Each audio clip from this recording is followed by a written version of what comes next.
Përshëndetje miq, mirë se vini në Elevate. Kam kënaqësinë t'ju njoftoj se kjo bisedë sponsorizohet nga Lajthiza. Sot jam ulur me Neada Stanën. Neada është një kandidate e departamentit Brain Gain për të kryesuar këtë departament dhe së bashku me intervistën e Tet Koplikut, të cilat do të shfaqen të dyja brenda tjetës ditë, unë do të zbuloj më shumë rreth saj. Përshëndetje Neada, mirë se erdhe në Elevate. Shpresoj që të bëjmë një bisedë për të njohur shikuesit, të cilët janë jo vetëm të fushës politike, përtej anës tënde politike. Neada, ti ke lindur në Burrel. Bëjmë një retrospektiv të jetës tënde që të më tregosh pak më shumë se si ke ardhur deri këtu.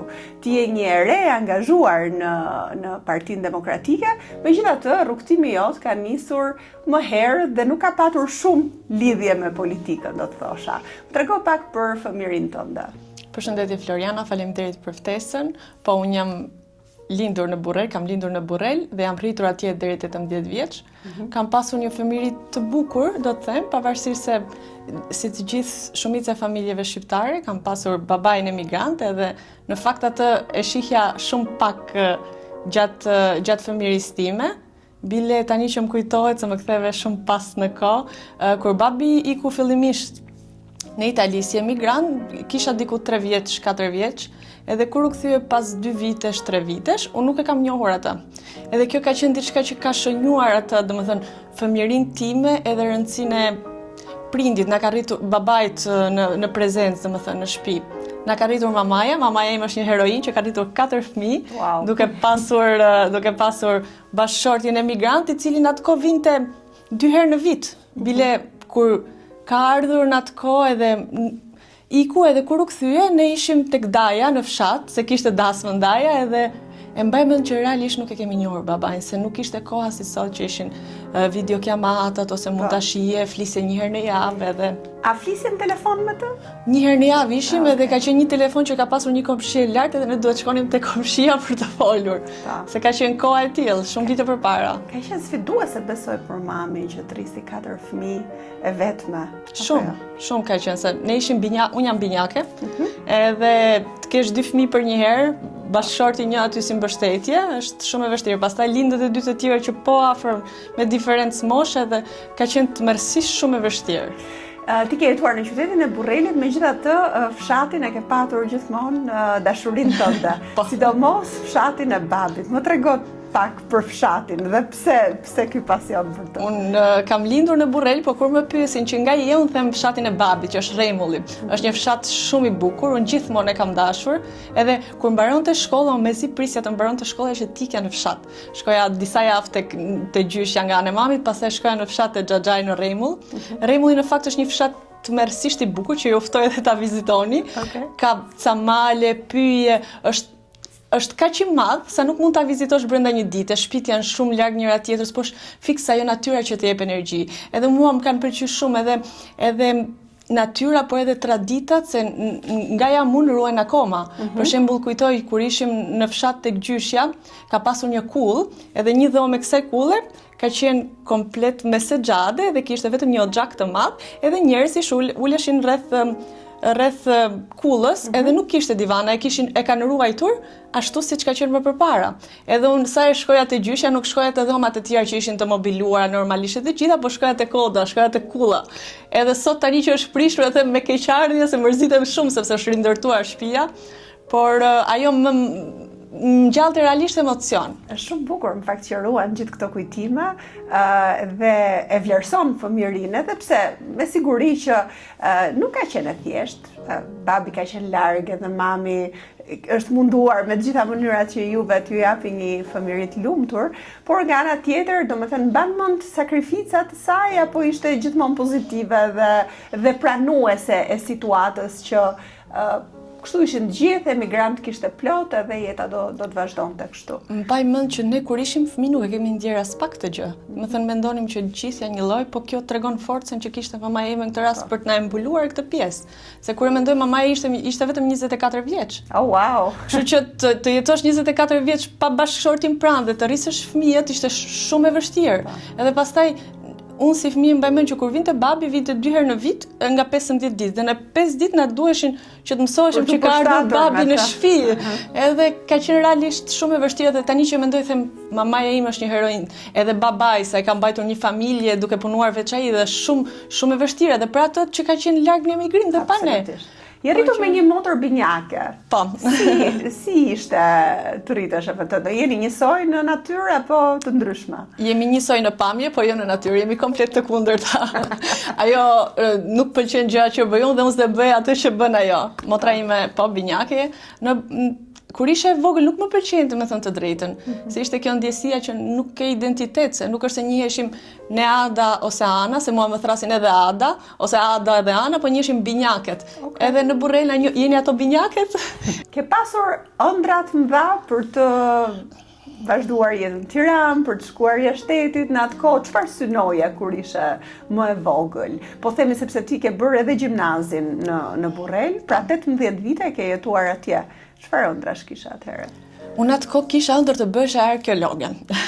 Qofse nuk do isha marrë me politik, do kisha studiuar histori dhe më pas arkeologji për të bërë arkeologe, por ëndra ime me thënë të drejtën ka qenë në atë kohë, po them po edhe tani është disi është rikthyer, të kisha një shtëpi në fshat të madhe, me shumë kafshë, se i dua shumë kafshët, edhe një nga këto dhoma të ishte si një kullë vjetër shqiptare.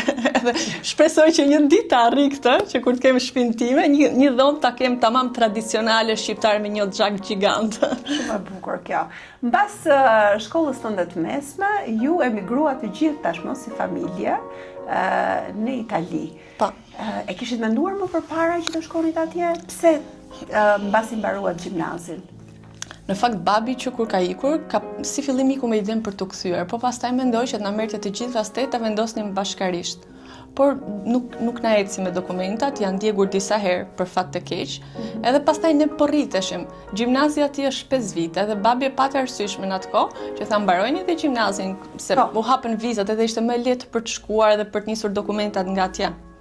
Edhe tha babi mbarojni dhe gjimnazin këtu në Shqipëri, në Burrel, edhe pastaj hajde nisni direkt shkollën e lartë dhe vazhdojmë jetën gjithë bashkë atje. Si 18 vjeçare në 2015 ju emigruat në Napoli. Po. Si ishte ai përjetimi i Napolit? Ishte Italia që ti prisja? Ti me sinqert jo, as pak. Sepse unë imagjinoja të Itali me arkitekturën e bukur që do hap dritar, do shoh ato arkitekturat, imazhet, ndjesit. Nuk ishte ajo. Italishtën unë e dija paraprakisht, po aty nuk kuptoja as gjuhën, se ishte një dialekt napoletan. Edhe në fillim e kisha shumë të vështirë mësohesh, thoya nuk më pëlqen këtu. Pastaj nisa që për të kërkuar për universitet që të aplikoja atje, edhe ishte ndjesemi që nuk dua të rri, do të kthejmë në Shqipëri, ta bën Shqipëri. Okay. Edhe pastaj kështu ndodhi. Pra për një vit ti ishe në Napoli, nuk u futa me njerë në universitet, por zgjodhe që të punosh. Ka qenë kohë e vështirë ajo? Unë mendoj që ai ka qenë një nga vitet më të vështira të jetës time, sepse në fakt për të punuar e vendosëm vetë, se nuk do rrije një vit kot edhe ishte ndjesia e pavarësisë që e kam pasur që e vogël, që duhet të punojmë për të arritur, për të realizuar ëndrat që kemi në fund ditës. Ishte shumë e vështirë. Modesht kam punuar edhe 16 orë në ditë në një fabrik atje në Napoli, edhe po kushia gjithë shoqet e mia që iknin në universitet, unë që e doja kaq shumë universitetin, shkollën. Ajo ishte periudha që kisha vendosur me veten time që do studioj për shkenca politike, se kjo ka ndodhur pak muaj pasi të mbaroja gjimnazin, para se të mbaroja gjimnazin, edhe thash dua të studioj, por për atë vit që isha aty vendosa të punoj, ishte realisht shumë e vështirë. Megjithatë ti e ke marrë pozitivisht dhe besoj që edhe si natyrë aq sa të njoh unë, je pozitive, është e gotën plot dhe atë vit e përdore për të kursyer disa para mënjan dhe për të paguar pastaj shkollën tënde në të ardhmen në Shqipëri. Ti vendose të kthehesh në Shqipëri mbas atij viti dhe bachelorin e ke bërë në Shqipëri. Si ishte ky kthimi nga Italia ku ishte familja dhe ti vendos të vish në Shqipëri me ato parat që kishe kursyer? Pse kjo zgjedhje? Aty në fakt me ato parat që kisha kursyer nisi maturimi im. Do më thëmë pavarësia ekonomike, që është shumë e rëndësishme, sidomos për ne vajza në ditët e sotme. Edhe aty nisa të vlerësoj gjëja, të jap më shumë pesh gjës. Edhe jam shumë e lumtur për atë eksperiencë që kam kaluar edhe pse ishte shumë e lodhshme, por më ka maturuar në shumë aspekte të tjera. kthimi unë e kam dashur, domethënë gjithmonë e kam vizualizuar veten në Shqipëri. Edhe kthimi erdhi natyrshëm, domethënë viti I parë universitetit. Ishte I vështirë pasi kur erdha këtu kishte nisur reforma në arsim dhe një muaj nuk u regjistrova dot në shkollë. Këtë nuk e dim prindrit e mi, se I thash unë jam regjistruar që mos t'i shqetësoja, se ishte tek problematika. Edhe unë isha I gatshme të thoya do të shkoj në universitet, s'ka problem, edhe po më iku një vit bosh, po nuk dua të kthehem më, dua të ri në shkollë. Ishte kjo ideja ime që dua ta bëj. Pastaj u regjistrova në universitet për shkenca politike dhe administrative. Edhe gjatë kohës universitetit, këtu vazhdova 3 vite. Po, ti prap vazhdoje të punoje, pra ti sapo u ktheve në Shqipëri nuk të nda puna, madje ke patur 3 vite intensive ku desh që të përshtatesh mbas jetës në Napoli dhe me jetën në Tiranë. Tirana ishte një vend I ri për ty, që vjen nga Burreli, dhe studioje, më ke thënë, orën 8 me 2 ishe në shkollë, pastaj 2 me 10 punoje. Punoje në një call center, madje edhe me një pagesë shumë të ulët si fillim, apo jo? Po, 3 ditë që kur erdha në Shqipëri, 3 ditë kam qëndruar pa punë, se mu desh në lidhja ca dokumenta për universitetin. Pastaj nisa punë në një call center, që ishte puna e parë në Shqipëri. Po. Edhe rroga e parë për 3 muajt e parë ka qenë 150.000 lekë të vjetra në atë kohë. Me 150.000 lekë të vjetra ti paguaj qeram dhe ja dilje që tu shqesh. Po ka qenë kosta e jetesës ndryshe dhe kam pas të ndjesinë e pavarësisë. Po flasim vetëm për 10 vjet më parë, nuk është se po flasim për një kohë shumë të gjatë. Unë të përgëzoj për këtë, në fakt, sepse duket që e merr me sportivitet, pra e di gjithë këtë eksperiencë dhe më pëlqen kjo. Nuk e pritur ndonjëherë, ndoshta edhe si moshatar të tu, nga prindrit e tu që të financojnë për shkollën e lartë? Prindrit e mi e kanë pasur mundësinë për të ma financuar dhe ma kanë thënë këtë gjë. Por unë kam pasur këtë ndjesinë e pavarësisht që në atë kohë dhe thënë, nëse unë ja dal, pse t'ja kërkoj prindërve? Nëse unë s'do t'ja dilja, do t'ja shija që nuk isha mirë me shkollën ose do lija diçka, atëherë do t'ja kërkoja, se normalisht janë prindrit e mi. Por unë ja dilja, do më thënë kanë qenë 3 vite shumë intensive që flija 3-4 orë gjumë në natë, por ishte diçka që mua më shionte shumë ajo, se po e bëja unë edhe çdo shpenzim timin që mund të kisha një shpenzim me ekstra, një të dalur më shumë këtë në Tiranë me shoqërinë ose diçka tjetër, nuk më rëndonte ajo pjesa që po ju a kërkoj prindërve dhe po dal me lekët e prindërve. Edhe ka qenë një periudhë që nga ora 8 deri në 2 isha në shkollë, pastaj deri në 10 në punë, kthesha në shtëpi, do gatuaja, do bëja gati gjërat e mia, do studioja dhe domethënë më zinte gjumi nga ora 2-3 natës, se duhet të shohesha prapë në njëjtë rutinë. Ko shumë intensive. Pozitive jam se mendoja që është e përkohshme edhe kisha këtë ide, nëse diçka e përkohshme le ta shfrytëzoj kaq kohë sa do jetë. Kur mbarove bachelorin këtu, vendose pastaj të kthehesh prapë në Itali, por këtë herë e realizove atë ëndrrën e Italisë. Edhe pse Napoli nuk ishte ëndra jote e Italisë, Torino pastaj u kthye që ti ishte apo jo? Në fakt është paradoksale se unë kam bërë në jetë shumë plane dhe asnjë s'më ka dalë, unë fillim doja Firencën, por pastaj shkova në Torino dhe jam shumë e lumtur që kam studiuar në Torino, ishte fiks ai qytet që unë kam ndërruar gjithmonë. E dashurova që sa arrita në atë qytet për herë të parë, ishte një mrekulli. Arkitektura, historia që isha pasionuar, muzet pafund që ishin në atë qytet, rrugët e bukura, lumi që kisha afër, natyra, çdo gjë ishte një mrekulli. Po si fillim si çdo student normalisht kisha vështirësi derisa stabilizova me shtëpi, pastaj kisha fatin që më rastisi shtëpia në qendër të qytetit dhe ajo ëndra që të hapja dritaren dhe të qipi arkitekturën e bukur të Italisë e realizova në Torino. Edhe kisha si rutinë çdo mëngjes kur zgjohesha atje, hapja të thoja ja kjo është ajo që doja. Gjatë kohës në Torino punove apo gjatë kohës në Torino ti shijove atë eksperiencën studentare? Gjatë kohës në Torino unë isha me bursë nga shteti italian, domethënë përveç se nuk kam paguar asnjë cent për universitetin, më kanë paguar. Pra ti ke qenë një studente shumë e mirë. Faleminderit. Nuk e rënduar, jo, është fakt. Fakti që ke marrë bursë edhe që u fokusove tek studimet e tua në shkenca ndërkombëtare, apo jo? Shkenca ndërkombëtare, studime europiane. Dakord. Pra ty fillove të profilizohesh dhe pate atë idenë që unë do shkoj drejt politikës. Tani, kur fëmijët bisedojnë me prindrit, gjithmonë prindrit kanë një drejtim ku të donin që t'i shtynin fëmijët edhe të shkonin. E kanë mbështetur prindrit këtë apo të kanë dashur që të bësh një shkollë tjetër?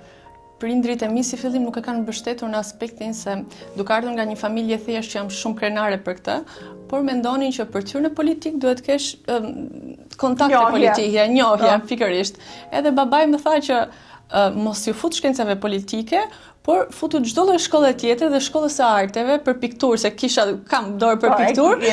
Edhe më tha që vazhdo çdo lloj shkolle tjetër përveç saj se s'do gjesh punë asnjëherë në jetë. Më tha, "Ma kjo ishte fjala e vet." Unë i thash që unë do t'i realizoj gjitha, do gjej punë, do bëhem në atë kohë do bëhem ambasadore, se thjesht për t'i dhënë shpirt edhe vetes, se thoya gjithmonë më thonë mos e bëj, ndërkohë që motra zgjodhi një rrugtim gjithë krejt tjetër, nisi shkollën për infirmeri, por pastaj babai më tha diçka, që po bëja xhiro buzdetit me të edhe po diskutonim edhe më tha, Nata, do të kesh parasysh që politika nuk është vetëm filozofi dhe ajo çka ti lexon në libra ose ke lexuar në libra. Tha politika sidomos në Shqipëri është shumë ashpër dhe njerëzit kur s'do kenë diçka për të ulur do të shpikin. A je afti përballosh sulmet politike ti? Dhe unë i thash, unë jam afti përballoj, po thash nuk dua të lëndohen ju në fundite, se për mua është më rëndësishme familja se sa çdo lloj karriere. Tha ne nuk lëndohemi se e dim se çfarë vajze kemi rritur, kështu që nëse ke këtë, vetëm vazhdo. Edhe ka qenë ajo ndjesia që ja vlejti. Shumë e bukur, ke shtys edhe liria që ke pasur. Ti kalove 3 vite shumë të bukura të studimeve pas universitare, pra në masterin atje, dhe vendose sërish të kthehesh në Shqipëri. Po, vendimi i përkthimin ka qenë ndryshe kësaj radhe, sepse unë kisha nisur dhe një eksperiencë pune tek Universiteti i Torinos, po përfundoja masterin dhe po aplikoja gjithkohës për të stabilizuar në punë atje. Këtë vendim e ka marrë 3 ditë përpara se të diplomohem. Ne kisha prerë biletën nga Napoli në Torino për të diplomuar, se janë larg. Edhe në një moment isha diku dhe thjesht isha ulur, ja sikur ku jam këtu, edhe kisha një ndjesi, do kthehem në Shqipëri. Pra të erdhi instinktivisht. Po, ashtu erdhi. Edhe në atë moment as nuk mendova asgjë, i thash njerëzve që kisha përballë, më falni 5 minuta dhe preva biletëve të mbajtje. Edhe kjo është. Pra, tregon që ke një lloj impulsiviteti kështu në natyrë. Ndjek instiktin, intuitën. Kështu që intuita, domethënë më ka ndihmuar shumë në jetë, edhe kur është kjo ndjesia kaq e fortë unë ndjek, pastaj Shqipërinë e kam dashur gjithmonë. Pra, ti edhe ke shijuar i bie edhe kohën tonë në Tiranë gjatë universitetit, kështu që pra nuk kishe punë, nuk kishe shtëpi, nuk kishe asgjë. Dhe more valixhen dhe erdhe. Po. Biles përpara kur vendosa dhe biles edhe babait nuk i thash se kam pasur këtë lirinë, i them mami disa ditë përpara se të shkoj në Torino, i them që kam vendosur të ikin në Shqipëri. Me pyetja e nënës, ku do shkosh, ku do rrish, çfarë do bësh? Edhe thash do t'i gjej të gjitha. Ndërkohë, duke pasur shoqëri dhe njerëz që më njohin këtë, i thash, po ju shkruaj miqve dhe shoqeve që nëse gjeni ndonjë shtëpi, më thoni se unë do kthehem në Shqipëri, nëse ju bie në vesh ndonjë punë, më thoni, edhe në atë rast flas me një ish pedagogën time këtu në Tiranë, që më ka ndenjur shumë pranë dhe i them, unë kam vendosur të kthehem në Shqipëri, nëse të bie në vesh diçka për punë, më thuaj se do kthehem. Edhe kjo më thotë që para 2 ditësh një mikeshe imja që ka një EF më kërkoi një vajzë për punë. Okej, me 17 i thash viun, me 18 jam gati për intervistë. Edhe domethënë kështu ka ndodhur. Pastaj u ktheva, erdha këtu. Kam ndenjur 2 javë të shtëpi një shoku dhe një shoqe, që në atë periudhë më thanë derisa të gjesh shtëpi, hajde rritenem. Okej. Edhe kam qëndruar tek ata derisa gjeta një shtëpi për ta ndarë me shoqe, se ishte shumë e vështirë në Tiranë për gjetur shtëpi. Absolutisht. Sidomos ka shpejt. Dhe nuk është se çdo herë në Tiranë hapin dyert njerëzit kohët e sotme për të pritur dikë, kështu që mua më vjen mirë që ti ke krijuar këto miqësi dhe këto lidhje. Unë ndjem në fakt me miq dhe mikeshat e mia që janë si një familje e dytë dhe për mua shoqëria është shumë e rëndësishme, kështu që i falenderoj. Që kur je kthyer në Ada, pastaj ti fillove punë në Tiranë dhe aty nisi dhe përfshirja jote në Partinë Demokratike. Sigurisht që ti e kishe synuar politikën, e kishe menduar që ky do të ishte rrugtimi yt, prandaj ke studiuar për këtë fushë. Po si ka qenë përfshirja? Ka qenë thjesht me brain gaining dhe me kontaktet që krijove, kjo eksperiencë 3 vjeçare tashmë? Në fakt, në brain gain hyra kur isha në Itali. Isha, domethënë 1 muaj përpara se të kthehesha në Shqipëri, në 19 shkurt. Edhe biles rastësisht po flisja me një mikesh që është antar i departamentit Brain Gain, edhe i them, më tregon për këtë projekt dhe i them sa bukur si mund të bëhem pjesë që nga shumë interesante. Se kisha qenë në foltore, por nuk isha angazhuar që t'isha aktive, mirë filltasi. Thot, okej, më dërgoj një përshkrim, t'ja dërgojmë drejtuesit të departamentit dhe bëhesh pjesë. Edhe unë i them, jo, mos nuk ja dërgojmë kështu se nuk dua të futem me mik, dua të di se si funksionon. Jo, tha, po kështu funksionon, kështu që u bëra pjesë e departamentit Brain Gain. Pastaj edhe departamenti ka qenë një arsye për të kthyer. Absolutisht. Se tamam që bën një sër faktorësh që të ndikojnë. Okej. Ti vjen në fakt nga një familje e djathtë gjithsesi, por e papërfshirë në politikë dhe për ty deri diku përmes departamentit Brain Gain, dhe unë duhet ta them këtë që departamenti Brain Gain, por edhe forumi rinor, kanë qenë me dyert hapura për çdo që do të përfshihet në politikë. Njerëzit mendojnë që për të përfshirë duhet kesh njohje, duhet kesh një lloj historiku, por edhe rasti im do të thosha është që dyert e Partisë Demokratike unë i kam gjetur të hapura. Për sa kohë ke një ideologji të djathtë dhe mendon që duhet bërë diçka edhe për vendin për ta ndryshuar, Partia Demokratike është aty. Dhe mua më vjen mirë që e ke patur të thjesht këtë kapërcim, po themi, në politikë. Por për sa i përket kohës në Partinë Demokratike dhe në Brain Gain, si ka qenë? Politika njihet si fushë ashpër, e vështirë, me shumë bryla, me shumë stërkomsha, do thoja. E ke patur ti këtë eksperiencë apo ke patur një qasje pozitive edhe për këtë? Me thënë të drejtën, këtë eksperiencë nuk e kam pasur përveç qasjes pozitive që përpiqem ta kem në çdo lloj situate në fund të ditës për të mos humbur entuziazmin tim, por kam pasur fatin të punoj me grupin e duhur. Ka qenë se njeriu mund të përfshihet në diçka, por nëse nuk ndjet komod, ato njerëz nuk ndajnë njëjtat parime, janë kështu me bryla siç po thua, ose diçka tjetër, normalisht do tërhiqesha. Se nuk është se do të harxoj energjitë mia për diçka që se është esenca. Nëse ne punojmë për të njëjtat parime, në të njëjtin drejtim dhe kemi të njëjtën ide për se si duhet bërë puna, çdo gjë shkon më lehtë. Nëse do të shija gjithë kohës bryla dhe nuk do kishe të njëjtë parime mua, do thoya kjo nuk është për mua. Pra ti ke gjetur një grup tek Brain Gain ku i ndjen të ngjashëm me veten tënde dhe që ke mundur domethënë të bashkëpunoni edhe të shkoni përpara në ato projekte që që keni. E bukura në Brain Gain është që secili është edhe motoja që një hapësirë për çdo demokrat, secili kanë ndjerë atë hapësirën për të punuar në atë linjë çka është më i miri. Që nuk është ndjerë as presioni, është ndjerë mirëkuptimi i grupit dhe kemi qenë të lirë për të propozuar. Çdo projekt që un kam propozuar, po dhe kolegët e mi është miratuar, është realizuar. Kemi punuar gjithë bashkë për ta realizuar pastaj, se ka pasur disa faza që nga propozimi i memos, që nga miratimi, ose dhe vënia në zbatim atij projekti. Po kemi qenë një grup shumë i mirë, kemi një entuziazëm dhe disa parime që na bashkojnë të gjithë bashkë, edhe kjo ndoshta na bën të veçantë në sy të publikut. Cilat janë parimet që u bashkojnë? Parimet për demokracinë, të gjithë ne, sepse ne kemi edhe këtë veçantinë që shumica janë jashtë Shqipërisë. Me shpresën që do të kthehej një ditë edhe tamam Brain Gain do ta arrijë synimin e vet, parimet për demokracinë, të gjithë duke punuar për vendin. Parime që ne në politikë nuk ka bryla, ne do bëjmë punën tonë, ne nuk do përsërisim, por do sjellim atë çka i mungon, qoftë në politikë, se në politikë edhe mund të përsëritet diçka, po ajo çka bëhet mirë, le të bëhet mirë. Ne do sjellim diçka të re, një vizion të ri, frymë të re, ide të reja, edhe shpirti i grupit në fund të ditës, se nëse ne nuk kemi njerëz që kemi këtë entuziazmin për të bërë gjërat, edhe për t'i çuar deri në fund, nuk arrihet gjë.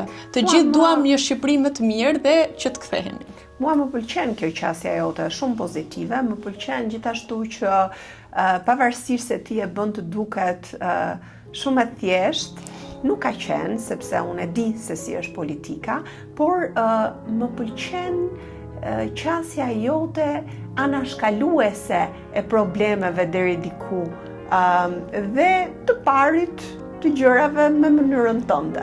Dhe kjo është shumë e bukur, edhe shumë motivuese, do thosha, edhe për dikë që ndoshta nuk është i gatshëm të përballet me të gjitha këto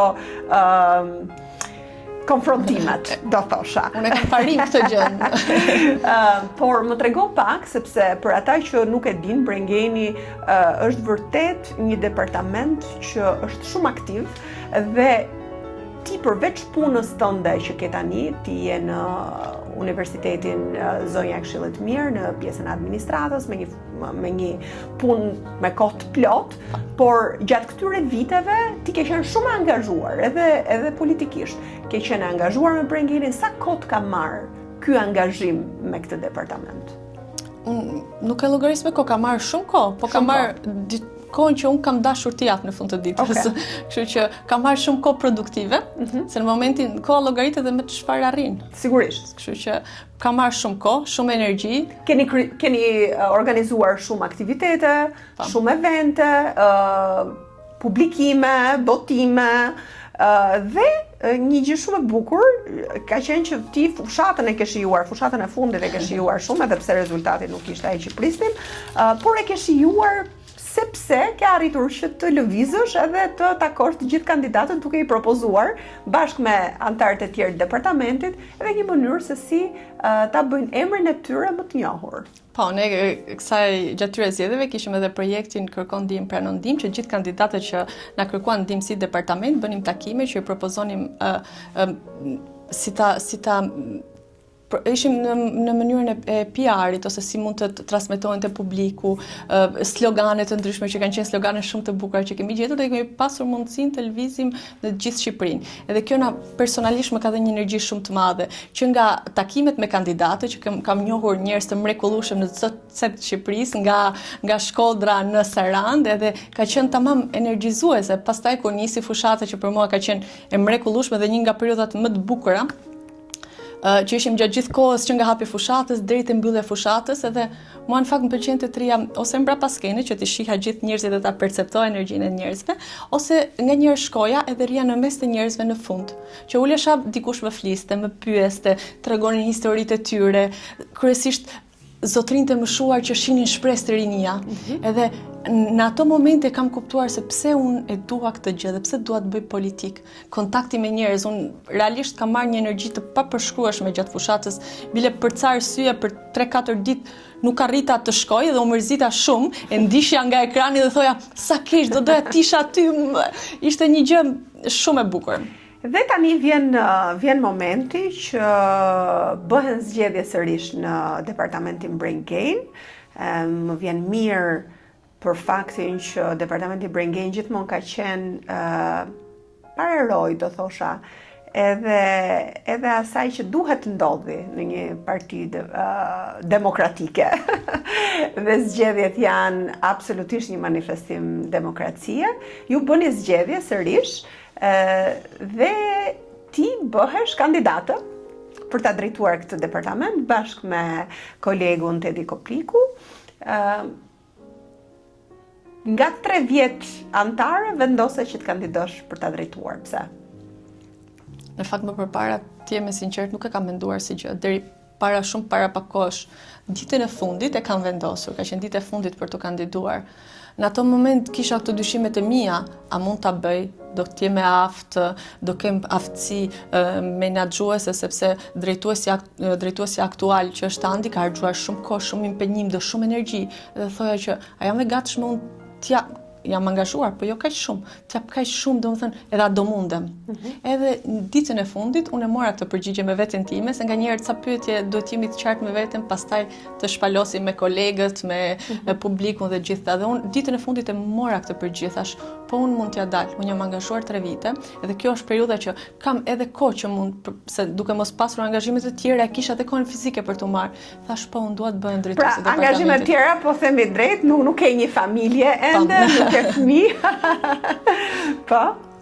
Edhe thash, kjo është koha e duhur për të kandiduar si drejtuese e departamentit, edhe fatmirësisht ne kemi një grup kolegësh të mrekullueshëm që nga koordinatorët të antarët të gjithë, dhe thash, unë nuk do jem vetëm, ne do jemi ekip, do kemi mbështetjen e njëri tjetrit. Edhe duke ditur se sa mirë punojmë ne gjithë bashkë, thash, të gjithë do t'jenë ndihmë për mua, edhe unë do t'ja dal. Normalisht sa gjërat janë përgjithësi, nesër po të bëhem drejtuese imja si drejtuese, por ne jemi ekip. Edhe kjo ide e frymës së ekipit, thash, ne mund t'ja dalim të gjithë bashkë. Absolutisht, unë përgëzoj Nada, faleminderit që e more përsipër këtë gjë, por unë doja në një farë mënyrë edhe në mënyrë shumë koncize, ti të më thoje se cili është vizioni yt për departamentin, pra çfarë do ti të ndryshosh dhe çfarë ndjen se ti mund ta bësh më mirë. Unë mendoj që departamenti ka bërë një punë të shkëlqyer deri tani. Unë jam idesë të mësoj më shumë disa projekteve se të tjera duke shtuar dhe elemente të tjera gjatë rrugës. Një nga projekte që unë kam shumë për zemër, por që për momentin nuk është kaq shumë aktiv, është Rrjeti i ambasadorëve. Dhe unë mendoj që ambasadorët më të mirë të Shqipërisë janë persona që janë jashtë Shqipërisë, qoftë antar tan, qoftë antar të Partisë Demokratike, dhe ne duhet ta forcojmë më shumë këtë lidhje, që këto ambasadorë atje të kontaktojnë parti të djatha, deputet të ndryshëm. Pra kur flet për ambasador, ti flet për ata antarë të departamentit Brain Gain, që përfshihen dhe që kanë kontakte në vendet ku jetojnë. Po, se ne kontakte politike. Pikërisht, po. Ne kemi antarë në gjithë botën praktikisht, kështu që këto duhet ti aktivizojmë dhe të jenë më në shërbim të Partisë Demokratike dhe duhet ta ringjallëm si projekt. Edhe kjo do të ishte një nga gjërat kryesore që do fokusohen. Pastaj pjesa tjetër, gjatë aktiviteteve dhe projekteve që kemi bërë në qytete të ndryshme të Shqipërisë, por dhe jo vetëm, në Kosovë, në Maqedoni, në Maltëzi, kemi kuptuar se sa rëndësi ka që departamenti Brain Gain, Partia Demokratike të zgjerohet në çdo qark, në çdo qytet dhe jo vetëm në Tiranë. Edhe projekti Brain Gain në çdo qark është që ne të transmetojmë dhe të ndihmojmë për të rivitalizuar degët e Partisë Demokratike në përqarqe dhe degë të ndryshme, të bëjmë aktivitete të ndryshme në përqytete të ndryshme të Shqipërisë. Pra të keni degët tuaja në çdo qark? Jo degët tona në çdo qark, por se ne duke pasur shumicën antarëve jashtë Shqipërisë e kemi shumë vështirë të kemi antarë në çdo qark. Por ne të bëjmë projekte periodike në çdo qark, në degët e Partisë Demokratike në qarqet përkatëse. Pra projekte periodike në çdo qark. Po, kjo. Pra duke ushtrirë përtej Tiranës. Pikërisht, sepse Partia Demokratike ka të rinj, departamenti Brain Gain ka të rinj që mendon për çdo cep Shqipërisë, dhe jo vetëm për Tiranën. Edhe kjo gjë thash, edhe në projektet e tjera që kemi bërë, ka ngjallur shumë interes. Edhe na thonin pastaj kur do vini te ky qytet, kur do vini të bëjmë këtë aktivitet, edhe kështu ngjallet fryma, edhe energjia për të ndezur motorët e asaj çka duhet të jetë një lëvizje shumë e madhe, që gjithë kjo energji të vi pastaj në Tiranë. Nëse një ri që do të përfshihet në departamentin Brain Gain, po e ndjek këtë bisedë që po bëjmë bashkë, çfarë duhet bëj për të përfshirë? Nuk është se ne kemi një formular që e plotësojmë me të dhënat e veta, me shkollimin që ka arritur, edhe pse do të bëhet pjesë. Ku e dërgojnë? E dërgon tek emaili departamentit braingain.pd@gmail.com. Ky është departamenti Ky është emaili zyrtar i departamentit Brain Gain, edhe kjo shikohet nga grupi brendshëm ose projekti ose ekipi që merret me përfshirjen të antarëve të ri të departamentit. Shikohet, duhet të ketë mbaruar një universitet, sepse normalisht duhet të jetë i arrirë në disa pika, edhe të tregojmë motivimin sepse do të bëhet pjesë e këtij departamenti. Se nganjëherë kjo është ajo çelësi që ndryshon shumë gjëra. Se nëse njëri do të bëhet pjesë thjesht për të qenë në atë grup, nuk ka kuptim. Edhe nëse është njëri që ka energji, do të cilë një vizion ndryshe, do të cilë një projekt të ri, do të aktivizoj diçka të re, kjo është ajo çka ne duam realisht. Procesi i votimit si funksionon, kur do të jetë?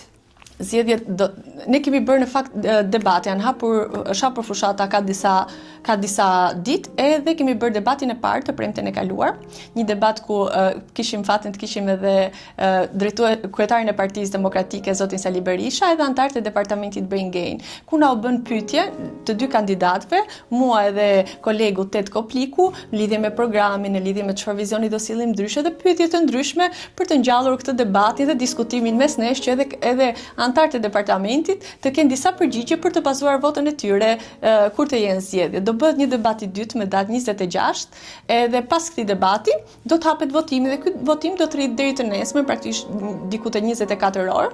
Pra votimi ku bëhet? Është online, është një faqe online dhe ne gjithçka kemi bërë super të transparente. Kemi zgjedhur nga një përfaqësues edhe unë edhe Tedi, një person që merret me pjesën IT, është një program nga Amerika e kanë gjetur që bëhet dhe zgjedhet atje, kështu që është super i sigurt në këtë pjesë. Dhe sa antar do të votojnë? 45 antar, sepse janë të gjithë ata antar që kanë rikonfirmuar antarësinë për të qenë aktiv përsëri dhe për të dhënë votën e tyre në fund të ditës. Shumë e bukur kjo, shumë e bukur. Ju përgëzoj për këtë. Po kryetari i Partisë Demokratike, zoti Sali Berisha, çfarë mendimi ka patur për gjithë këtë rrugtimin tuaj? A ka qenë mbështetje dhe a kërkon diçka ndryshe ose një renovim ose ka sugjerime për se si duhet shkoj departamenti në të ardhmen? Departamenti Brain Gain e lindi Partia Demokratike, e lindi zoti Sali Berisha në aspektin e mendësisë, edhe të projektit, por e rritëm ne. E rritën gjithë anëtarët e departamentit, e rritën me vizionin e tyre, e rritën me punën tonë. Edhe zoti Berisha, një nga këshillat që ka pasur, ka qenë të jemi kreativ dhe të jemi energjik, të shfrytëzojmë këtë energjinë tonë. Edhe ka qenë një mbështetje shumë e madhe. Ne në fillim në projektet tona të para i dërgonim memot për t'i miratuar ose jo, edhe ai na ka lënë letër të bardhë në këtë aspekt, edhe ka thënë, Selia është e juaj, bëni çfarë aktivitete të doni, edhe kur nuk na ka thënë pse keni bërë këtë aktivitet ose diçka. Do të thënë, kemi pasur mbështetje 100% nga drejtuesi kryetari i Partisë Demokratike në këtë rast, cilin e falenderojmë dhe shpresoj që kjo mbështetje rritet në të ardhmen. Nada, unë të uroj shumë suksese dhe të përgëzoj për gjithë këtë energjinë dhe pozitivitetin që ti sjell në Departamentin Brain Gain edhe në Partinë Demokratike. Je në një fazë të jetës tënde ku je fokusuar tek puna, tek politika, a do të gjesh kohë për një familje dhe për një aspekt më plotësues, po themi, ose romantik në jetën. E kam kohën, duhet gjetur personi ideal, po e them. Unë jam shumë pro familjes, gjithmonë kam dashur dhe i dua familjet e mëdha, ndër kam një familje të madhe me 5 fëmijë, por koha për 5 nuk është, besoj 3 do. Por që koha, nuk mendoj që në momenti që vjen njeriu duhur, ose ai njeri që të bën të dashurohesh marrësisht, ose të bën ta gjesh kohën dhe për ata. Sepse një njeri do të mbështeste për të arritur atë çka do, por koha gjendet. Në ditën e sotme është më vështirë të gjesh njeriu se sa kohën. A ke kritere të forta aty në përzgjedhjet? I kisha. Të ta shpjegoj pse, domethënë gjithmonë kam qenë shumë kisha kriter gjatë, si gjithë vajza që ndrojnë atë princin e kaltër, gjatësia, imazhi, sytë e bukur, gjitha këto, por në fakt tani kam kuptuar që ato kritere nuk është se nuk vlen shumë. E kam takuar dikë që i kishte të gjitha këto kritere, të gjitha nga e para tek fundi dhe thjesht nuk ndjeva për të. Okay. Dhe aty kuptova që sado nuk e bëjnë kriteret njeriu, e bën zemra. Absolutisht. E bën zemra, energjia që përcjell ose ajo, domethënë të përputhen energjitë në fund të ditës. Dhe unë të uroj që ti të plotësohesh në çdo aspekt, të uroj suksese në garën tënde dhe faleminderit për këtë bisedë të prezantim që për. Faleminderit për ftesën, Floriana.